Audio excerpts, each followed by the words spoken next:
Hi listeners, this is Lori from Her Half of History. It's March, and in the US that means Women's History Month. I'm celebrating with free-to-everyone bonus episodes every Monday, all month long. I'm also celebrating with a prize drawing where a listener like you will win some free Her Half of History merch. There are 4 ways to get yourself in the drawing. You can 1. Sign up as a supporter on Patreon, any level. 2. If you're already a Patreon supporter, bump up your current support level. This is cool anyway because if you go all the way to the Her Highness level of support, you get ad-free episodes and bonus episodes all in the same feed on your favorite app. 3. Make a one-time donation.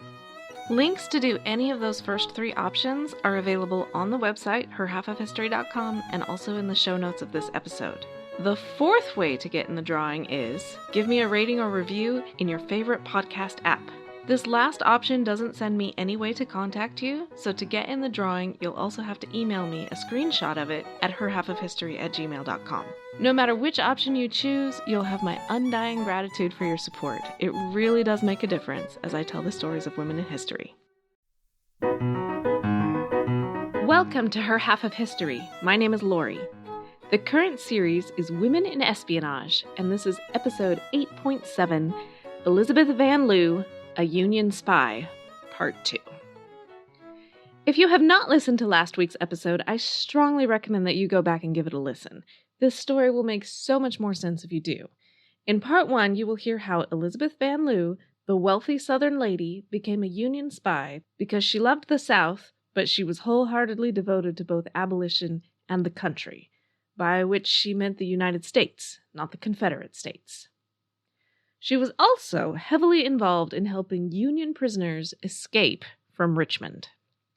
On February 9th, 1864, Libby Prison had its most massive outbreak yet, in a story that would strain credulity if we didn't know that the Richmond Underground had an inside man. In the very best Hollywood fashion, the prisoners actually dug a tunnel out of the cellar and under the street. It was 50 to 60 feet long, with a 2-foot diameter and hundreds upon hundreds of rats. The prisoners found time to do it because when the roll was called twice a day, some of the men counted first would sneak around the back to be counted again to cover for their digging compatriots, and all the while wondering that Erasmus Ross, the prison clerk, was so gullible and incompetent at taking the roll that he never noticed. Actually, he was very, very competent. So competent that they never noticed he was secretly on their side. Anyway, on February 9th, over 100 men escaped in one night, which was hugely embarrassing for the Confederate government. Elizabeth knew about it in advance, for she had beds ready and waiting for some of the prisoners. I'm assuming not the full 109, because I cannot imagine she could have hidden that from the neighbors. But she did not know which night the escape would happen, so when a group of terrified men showed up at her back door, she was not at home. Her servants feared a Confederate trick and refused to let the men in. Elizabeth wrote that she was greatly distressed and in despair over those prisoners she failed to help, but she did have a strong reason for being away. She had a brother, John. To me, one of the most curious things about this story is their relationship, though none of my sources commented on it much. According to the conventions of the time, you would expect him to be the head of the family after their father's death. He should have been the one making decisions, managing the estate, determining the family's politics, and engaging in espionage if he so chose. But that was simply not how it worked in this case. I found no clear explanation of why, but Elizabeth was definitely the stronger personality. Throughout her life, she would be stepping in to help him out of one problem or another. John had avoided joining the Confederate Army as long as he could, but he was finally drafted. And he deserted. Having received word of where he was, Elizabeth had dressed in poor, coarse clothes to remain unnoticed as she visited the poor family that was sheltering him. Elizabeth knew how to smuggle people north. She had done so before, but the timing was bad. With 109 escaped prisoners on the loose, everyone would be under heightened scrutiny. In fact, over half of the escapees were recaptured. Those who made it were often sheltered by sympathetic black families, and many of these safe houses were reimbursed for their expenses by Elizabeth Van Lew. Running north was dangerous enough for an escaped prisoner, but those men had very little to lose.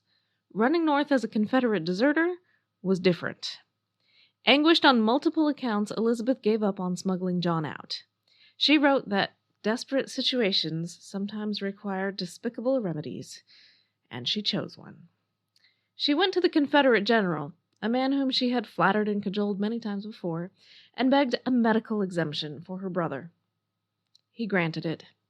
John was still in the Confederate Army, but not assigned to the front. It is unclear to me whether Elizabeth thought this despicable because it was a lie, John's issue with the Army was ethical, not medical, or because she knew she was trading on class and wealth privilege here. A poor man, of any color, would never have been treated so well as John Van Lew was. Meanwhile, Union Generals Benjamin Butler and George Meade were working on Elizabeth's tip and organizing a raid to recover the Richmond prisoners. On March 1st, the Union Army attempted to break into Richmond. As on all their previous attempts, they failed. This time rather spectacularly. I don't intend to give all the details here, but basically it was a two-prong attack, and both prongs ran into problems and retreated, but not without casualties. The most notable man to fall was Colonel Ulrich Dahlgren, on whose body were found papers with plans to burn the city and assassinate Confederate President Jefferson Davis. The South claimed the North were barbarians. This is not how civilized warfare is conducted. The North agreed that that plan was despicable. They claimed the papers were forgeries, intended to smear the North and inflame the locals. To this day, historians haven't resolved that question, but Elizabeth believed the papers were forged, and Dahlgren was a fallen hero. This incident and its aftermath is the longest section in her memoirs, and to understand its significance, you need to know that the Victorians were obsessed with death. This is the time period when Queen Victoria was still wearing black, decades after her husband died, and hundreds of thousands of women around the world were following her example. The manner of your death was very, very important. You were supposed to die in your bed, surrounded by your loving family, followed by a large, expensive, and religious funeral, followed by extensive mourning rituals, especially by your female relatives. Our modern mentality is so different that it's easy to dismiss the way people of the time felt about it. From their perspective, the tragedy of the Civil War was not just that so many died, but that they died far from home, in harsh conditions, buried hastily, without Christian rites, and often in mass unmarked graves that their families would never find. So when the Confederates mutilated Dahlgren's corpse and gave it the secret, unmarked burial they thought a villainous Philistine deserved, it was as distressing to the Unionists as the fact that he had died in the first place. And they decided to do something about it. I'm not sure who was the brains behind this operation, maybe Elizabeth, or maybe not. At any rate, some of her Unionist men discovered the location of the grave by asking an African-American cemetery worker. It was a dark and stormy night in April when they snuck out to dig up the body. They took it to a safe house, and the following day the Richmond Underground, including Elizabeth, attended a viewing, which cannot have been pretty at this point, and a religious service. They placed Dahlgren in a nice coffin, placed the coffin in a wagon, tightly packed it around with young peach trees, and drove out past the Confederate picket by the simple expedient of engaging the guard in a discussion of peach cultivation. Then they drove 10 miles further out to their chosen location, gave Dahlgren the hero's burial they felt he deserved, and patted themselves on the back for a job well done. But the story wasn't over. What the Richmond Underground did not know was that Dahlgren's father, a Union admiral, was also upset about the disposition of his son's body, and he had been negotiating with the Confederates about it. An agreement was reached, which promised that his son's body would be returned to him. So on April 14th, the Richmond Examiner reported that Confederate soldiers had, quote, opened the grave under the direction of the officials who interred the remains, but the grave was empty. Dahlgren had risen, or been resurrected, and the corpse was not found. This feat impressed the Union command greatly once they understood what had happened. But it seriously freaked out the Confederate command. Here I quote Elizabeth's biographer, Elizabeth R. Varon, who wrote, With the humiliating Great Escape from Libby Prison still fresh in the public's mind, the Great Resurrection was deeply disquieting to Confederate Richmond, for it disclosed the presence of a loyalist resistance able not only to spy, smuggle, and bribe, but apparently to work miracles. Resurrection notwithstanding, Elizabeth was still writing letters to the Union Army regularly. 3 per week, in fact, now directed to General Ulysses S. Grant's spy master, for Grant was now closing in on Richmond. This was not the first time that a Union army had approached the city, and Elizabeth's thoughts on it are very different from the first time. In 1862, Elizabeth had even gone out to visit a friend, knowing the battle was near, and she found it exhilarating, happy in anticipation that the war would soon be over. The rapid succession of guns was wonderful, she wrote. About 9 o'clock it ceased, and with a kind good night we left our friends, reached home about 10, found the family much excited, the fight having approached so near our house that the bursting of the shells could be distinctly seen from the home window, and the house shook with each report. No ball could ever be so exciting as our ride this evening. I realized the bright rush of life, the hurry of death on the battlefield. But 4 long years of war and death and disappointment and fear had elapsed since then, and with Grant's army fighting nearby, she now wrote something very different. I do not feel as if the Federals would get here this spring.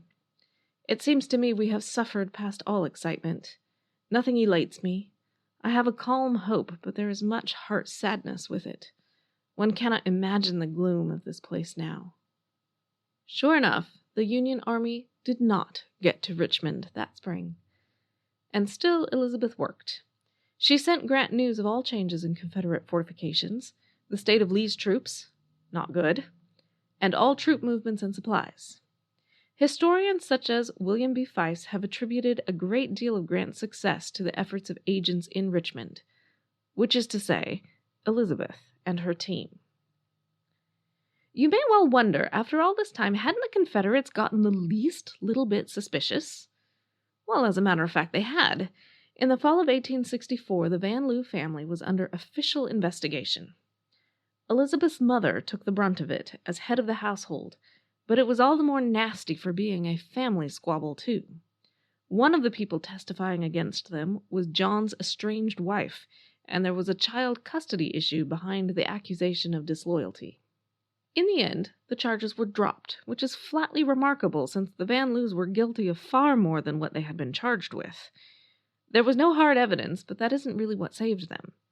They were saved by a refusal to believe that women could be guilty of such charges. One member of the tribunal wrote, "Miss Elizabeth Van Loo of this city is very unfriendly in her sentiments toward the government, but it does not appear that she has ever done anything to infirm the cause. Like most of her sex, she seems to have talked freely, and in the presence of female friends who have informed on her. The question is whether she shall be sent beyond the lines because of her opinion." In this, Mr. Blackford was dead wrong, and he may well have lived long enough to know it. I'm not sure. But in the end, it was both sexism and classism that saved her. High-born women were known to be irrational talkers, so let us indulge them. Women were not known to actually act in any significant way, so they are no threat. Meanwhile, Elizabeth continued her subversive acts. She wrote to Grant of shipments of goods which he captured, and of the ever-worsening conditions in the city.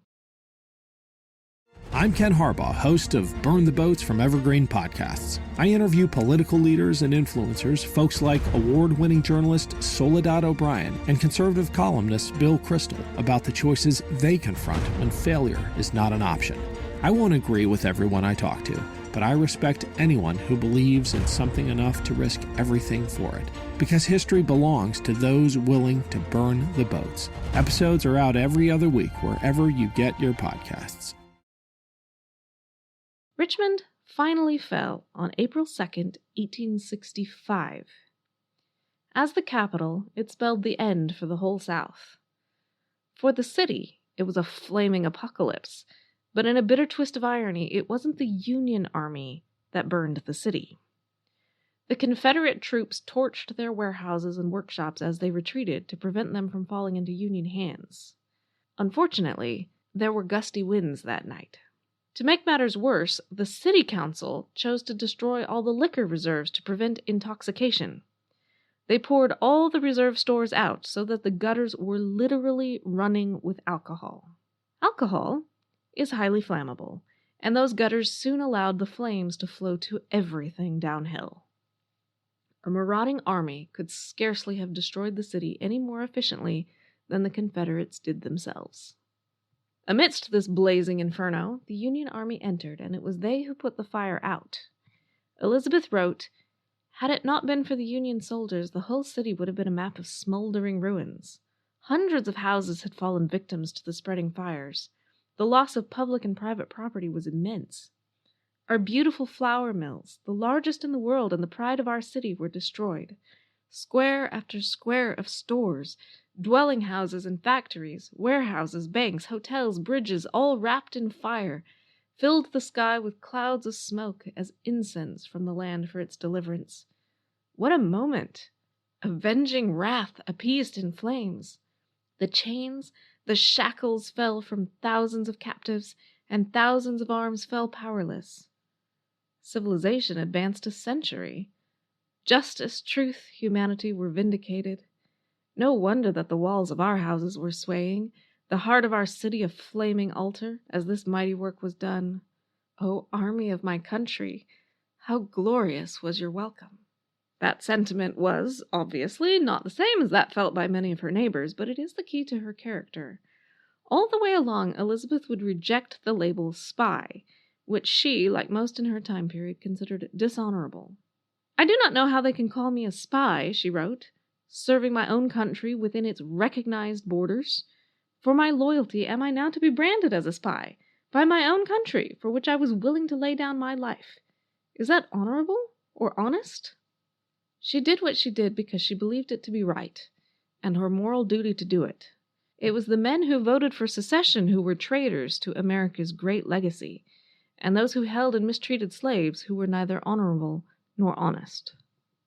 But there is no doubt that she suffered for her convictions. Constant fear and danger during the war, and afterwards growing disillusionment. As Reconstruction advanced, she was disappointed to realize that emancipation was not enough. The racial power dynamic had not really changed. On a more personal note, she had spent over half her fortune on supporting the Union, and the family hardware business was dead. When her neighbors found out the truth about her, bit by bit, she received death threats. Elizabeth needed a decent paying job, and it was hard enough for a woman to get one of those even when the neighbors liked you.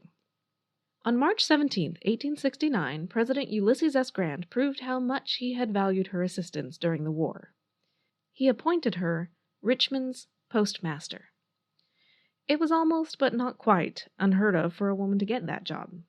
This needs a little explanation because I'm sure I neither know nor care who runs my local postal system, but in the 19th century this was a highly influential job. The postmaster was paid well, could hire their friends for a substantial workforce, and controlled the flow of political information, with free postage for messages they liked, and failure of delivery for the ones they didn't. This was all completely expected and done across the country.